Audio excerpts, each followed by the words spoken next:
Next, from Springfield, GOP senators hold a press conference seeking full funding of the state for K through 12 education. This runs about 25 minutes. Okay, well, again, good morning and thank you for being here. I'm joined by my colleagues who are members of the Education Committee, and we want to focus today on education funding, in particular K through 12 funding. 3 points that we hope to make here today.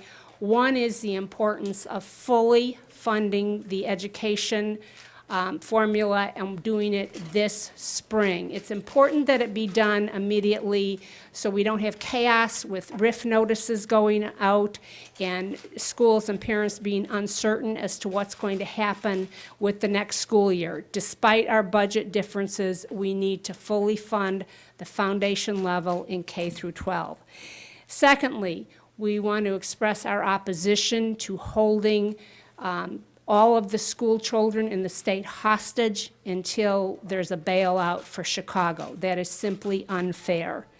And thirdly, we want to reiterate our support to begin an intensive process of reviewing the formula that we currently have in place. During the budget address last month, the governor did indicate that he was calling on full funding for the general state aid formula, and he is adding $55 million increase to the school budget in order to accomplish that. We want to continue to move forward with that legislation. And then once that critical task is completed of funding the school aid formula at 100%, we have to take on that task of reworking the formula. One of the things that the Democrats have said is that we don't want to do the school aid or do school funding until the school aid formula has been redone. We don't think that is possible because that is a long and difficult and arduous task. They have also said that they want to look at printouts so that there's no winners or losers under the school aid formula. That's an unrealistic expectation. The way the formula works now, true, we could improve it, but the fact of the matter is it's figured on many different variables, including the number of students, the local property tax wealth, the average daily attendance. So there will always be ebbs and flows in that formula, and Senator Barackman is going to elaborate on that in just a moment. The district's resources, local resources, again, is another issue that affects how much a district gets under the formula.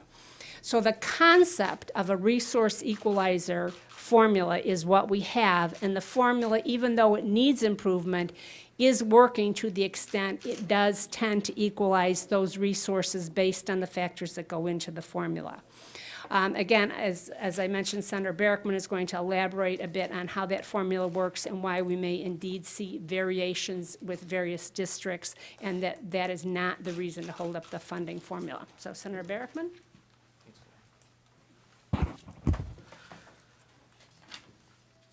Thanks, and good morning, all. I want to start with the concept of these foundation level grants, and I think we're all becoming more aware of how our current funding formula works. But it's important to recognize that the foundation level grants is a recognition by the legislature of a minimum amount of funding that is designed to be required to be sent to our schools so that all of our students across the state have a foundation level of educational support that they can receive in their school districts. This is a concept, it's embedded in statute, and it's an important concept. Senate President Cullerton has recently suggested that there may be some negative consequences to some districts. He characterized it as winners and losers that may result from fully funding this existing formula. I think his assertion is false. I think he's simply trying to generate pressure here for his preferred proposal to change the current funding formula. The reality is that in every year there are changes to the amount of the funding that the state sends to individual school districts. Some school districts get more, some get less. Under the current formula and under every proposed formula, there are many out there, under any formula, there are going to be, the leader Redonio characterized it as ebbs and flows. situations where some districts get more or less based on the prior year. This is natural, this occurs under the current formula, and it will continue to occur under any formula proposed, any revisions that we all can agree to in Springfield. Here's what's important to recognize about the current formula. We often talk about proration and the fact that proration results in a dramatic problem for some districts, and in fact, a heightened problem for the districts that are in most need of school funding. Here's how the problem works. Let's say, for example, a school district gets $100 from the state and it is prorated at 10%. That means that school district only gets $90. Let's say another district that is more in need gets $10,000 from the state. That same 10% proration means that their funding is cut by $1,000 down to $9,000. A 10% proration or cut dramatically impacts those districts who are in most need of state funding. And what's unfortunate is that Democrats have continued to express concern over this proration, yet today they come out and speak against the easiest fix to proration, which is fully funding the formula. Unfortunately, for years we've seen this pattern persist. The Democrats, when they controlled both branches of government, the legislative branch and the executive branch, for the last 7 years, although they spoke against proration, each of their budgets knowingly funded education at a lower rate than is required by law by that foundation level, thereby prorating the amount sent to the school districts that need it the most. This is important to recognize because these same Democrats who recognize the problem exists today are unwilling to fix it in the way that is easiest to fix. Senator Lightford previously sponsored Senate Joint Resolution 44 condemning proration. Senator Minar said during his debate on SB 16, proration is probably the most devastating thing that has happened, especially when it comes to the inequality between the haves and the have-nots in the state. Senator Kotowski acknowledged during floor debate last session that low-income school districts are the ones who are most negatively impacted when the foundation level is not fully funded. Yet again, since 2007, Democrats in budget after budget did not fully fund the formula and thereby caused these damages to the school districts that needed it the most. Since FY 2009, the proration has been somewhere between 87% and 97%. Certainly, the first thing that the legislature can do, and I'm glad that Governor Rauner wants to do this, is fully fund the formula. 100% funding means that under the existing formula, the school districts who need it the most are going to get more of the money than they would see if proration continued. Now, we all agree, acknowledge, and want to see a change in the funding formula. That is a very complicated process. I've been a part of it. I'm going to continue to be a part of it. But I think we saw even just last year how difficult it is. Last year, a very controversial piece of legislation moved through the Senate. That legislation didn't even get a hearing in the House. So I think it's unfair today to hold our students hostage on a very difficult process of changing that formula, and we ought to do what we can do, which is fully fund the formula. This allows us, fully funding the formula, by the way, helps us change the funding formula because it gives us data on what fully funding the current formula does. We don't have any data like that. All the data that we've seen uses this proration type data, which doesn't give us a full picture of how the current formula can work if fully funded. I think we need to stop playing political games with our children. School districts are concerned that the legislature is going to be unable to fund their operations next year. We need to set them at ease. We need parents to be set at ease. I think fully funding the foundation level means more money to K-12, period. There's no losers in this plan. Every school district gets more money with our plan than they would if the total funding remained flat. With that, I want to turn it over to Senator McConaughey. Thank you. You know, I think we all would agree that fully funding the foundation level is the very least we can do in terms of the commitment that we have made to all school districts across the state and to every child, that we have made a commitment to provide necessary resources for education. That's a commitment we made, and we have an obligation to live up to that. So I don't think anybody disagrees with that. And we talk about the need to look at a new formula before we move forward. We don't have that kind of time. We've got to establish what funding is going to be available so school districts can plan accordingly and ensure that they have the resources. No one up here is going to disagree that we need a new formula. We clearly do. But the current formula is complicated, and any effort to come up with a new formula that really for the first time meets the needs of all children across the state is going to be a very complex process that's going to require all types of stakeholders from all over the state to have a voice in how that works. So we all agree with that, but right now we've got to figure out how we're going to fund education going into next year. And if we're going to talk about fairness, and we're going to hold the rest of the state hostage till we get something straightened out on the poor finances of CPS, let's think and talk about the disadvantages that suburban and downstate school districts have dealt with for a very long period of time. So consider the fact that school districts, whether they've had a strong property tax base or not, all over the state have considered referendums and have passed referendums in an attempt to try to make up the difference for not getting enough money from the state. As far as I can tell, CPS hasn't had or attempted to hold a referendum to increase their own tax base in more than 80 years. Consider the fact that, as Senator Barrickman has talked about and Leader Radonio, the current formula takes a whole block of dollars and gives it to CPS, and then every other school district in the state is left to figure out how to manage the scraps. And third, but very, very important in all of this, is the property tax implication of this. We hear all the time that our communities pay some of the highest property taxes in the entire country. That's not in Cook County or in the city of Chicago, but that's in the suburbs, and that is in downstate.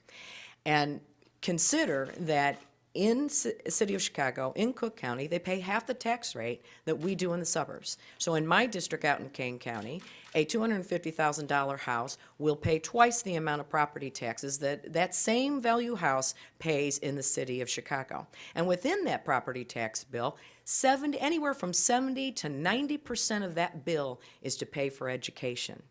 So what is in fact happening here is downstate and in the suburbs, we are paying the bulk of the cost of public education, while in the city of Chicago, the local taxpayers pay no more than 40% of the total cost of educating their children. We are taxing people across this state right out of their homes with the property tax, and we are losing, because of some of our policies in the past, we are losing entire economies in some of these smaller downstate districts that simply don't have the resources to make up the difference when we prorate. These are the kinds of things that we hear about in our districts every single day. And if we're going to talk about proration, we're going to talk about holding everybody hostage, let's talk about the inequities of how we fund education for the rest of the state. And I will turn it over to Senator Rezin. Sure. Good morning. I'm Senator Rezin, 38th Senate District, and I am here as well to reiterate the importance of fully funding education. I see the impact directly in my district. When I started 6 short years ago, I actually came in during lame duck when the discussion for the income tax increase was happening on the floor. And at the time and after the subsequent income tax increase, where $30 billion in new revenue came into the state, we continued to still prorate the school districts. Who does that impact? It impacts schools such as Streeter in my district, Ottawa, LaSalle, Peru, Depew, and Plano, because they heavily rely on state funding. So when you prorate a school district that heavily relies on state funding, then they in turn have to make very difficult decisions to manage their budgets. Do they have reserves? Which they don't. So then they would have to lay off teachers or look to try to pass referendums locally. That's why we're here today to say, give us a standalone bill with no poison pills on it, something that we can all agree on, which is a bipartisan, bicameral bill that we've all talked about in the previous years to simply fully fund education. If you talk to our superintendents, they will say, give us the money that we're expecting for our budget, give us some relief and unfunded mandates, and then we will do the rest. As Senator Barrickman did say, Senator McConaughey, Senator Barrickman, and I served on the EFAC committee to look at potential new funding mechanisms for education. We'll continue to work with our friends across the aisle to figure out what that is. That's a long-term solution. It's very, very difficult to change an education funding formula that has been in statute for 30 years. When we do it, when we look at it, we want to make sure that we do it right. And also, we need to have new revenue to come in when we decide to change that education funding formula. But until then, by passing a standalone bill, we're telling our school districts we're providing them stability when they're making the decisions for the upcoming school year. Thank you. Chapin Rose, 51st Senate District. I just want to say two quick things. First of all, I have stood corrected time and again by my local superintendents when I use the word proration. It is not a proration, it's a cut. Only in this Orwellian newspeak world that comes out of Chicago can you take a word like proration and have people go, oh, that must be okay. It's not okay. It is a cut. And so I've stood corrected in front of my superintendents. I'm hoping to correct the media on this. When you hear proration, it is a cut, period, plain and simple. And for the last 6 years, K-12 has been cut, period, plain and simple, by the Democratic majorities. It wasn't until Governor Rauner came in that we got an increase. Now, here's what I want to say about this. This is the chance to provide immediate impact to the schools that I represent. The governor stands for fully funding the existing formula while we take the time to do the very important work of reforming the system correctly. The last thing I'm going to say is this. To hold a kid in Sullivan, Illinois, hostage, in Paris, Illinois, hostage, in Argenta-Oriena, Illinois, hostage, to protect and defend some system that has been ruined, woefully mismanaged, and destroyed in the Chicago public school system, that, by the way, already favors the Chicago public school system to the exclusions of the kids in Sullivan, in Paris, in Argenta-Oriena, is absolutely wrong, period, plain and simple. Thank you. Any questions?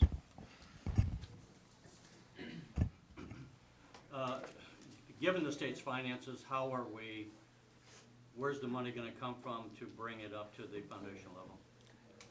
Well, I think we know, Terry, the state continues to receive revenue, taxes from the people of this state. And what we're simply doing here is placing a priority on those funds to be spent on K through 12.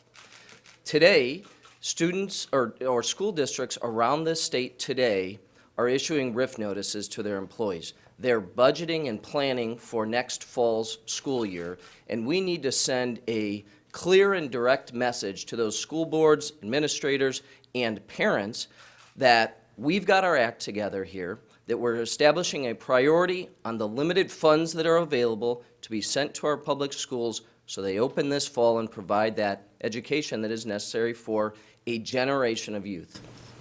You know, one thing, the people that put together the Vision 2020 plan, the educators, they would say, and you kind of alluded to this, we have to be making hiring decisions in April for the fall, and we never know how much money we're going to get until the legislature passes a budget, if it does. One of the things they would ask is to pass a 2-year education budget so they have the ability to look out and make more intelligent management decisions. And I just wanted to see, while it's not directly tied to your discussion, what you all might think of that approach. Well, I think there's been some discussion of that among lawmakers. Obviously, that would be a very difficult hurdle. We can't even get a 1-year budget yet. How do we get 2? But what's important here is today, the governor today is saying, let's fully fund our schools. This is an opportunity for us to send that message back home that no matter the dysfunction that exists here, one thing's predictable. Schools are going to get their money, your kids are going to be able to go to school this fall, and that's an incredible message that I think needs to be sent. The governor has teed this up for us being the people of this state, to make sure schools are funded and to fund them at a 100% level, which is unprecedented in the last 7 years. So I think we ought to take him up on that opportunity, not play politics with this, and get it done. You guys have called for responsible spending at a lot of levels, whether it be for human services, whatever. Some are saying at the education level there may be a bit of hypocrisy with that. When you have districts like Oswego, who has a decent tax rate, they have enough money where they can say, we don't need state money to pay for things like PE because we can have Fitbits. We want a mandate from that. We want a release of a mandate from that. Meanwhile, you got districts in the southern part of the state who are cutting ag programs. Does changing the funding formula help create some sort of responsible spending at the state level for schools? Well, look, changing the formula, I think, is an important thing for the legislature to accomplish. That is an uphill battle. We've been working on it for many years now. What I know is the formula that exists, this formula created in the mid-90s, has embedded within it the notion that there's a minimum foundation level of funding that ought to be guaranteed to every school district and ultimately child throughout this state, so that even if some school districts have more local wealth available, property taxes, that those schools might receive less funding compared to other schools that don't have similar property tax wealth. That's what the foundation formula addresses. And so that's why it's important to prioritize the limited money that's available to go first towards the foundation formula so that we satisfy that minimum obligation we have to all of our children around the state. Yeah.